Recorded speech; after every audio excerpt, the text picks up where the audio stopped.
तर धाराशिवचे जिल्हाधिकारी डॉक्टर सचिन ओंबासे यांनी निवडणूक आयोगाला पत्र लिहिले। मराठा आरक्षणाच्या अनुषंगाने आगामी लोकसभा निवडणुकीत जास्त अर्ज दाखल होऊ शकतात, त्यामुळे आता मतपत्रिका मतपेट्यांचा वापर करावा लागेल आणि मनुष्यबळही अपुरं पडेल।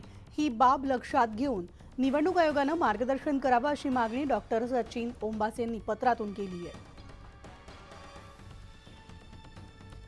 एक ग्राफिक्सच्या माध्यमातून नजर टाकूयात। लोकसभा निवडणुकीमध्ये मराठा समाजाकडून जास्त उमेदवारी अर्ज दाखल होण्याची शक्यता आहे।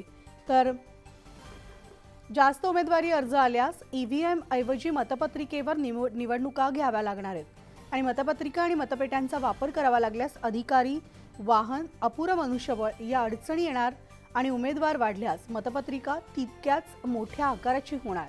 मतपत्रिकेची घडी घातल्यास मतपेटीमध्ये जास्त जागा व्यापली जाईल आणि डॉक्टर सचिन ओंबासेंनी निवडणूक आयोगाकडे मार्गदर्शन मागवलेलं आहे।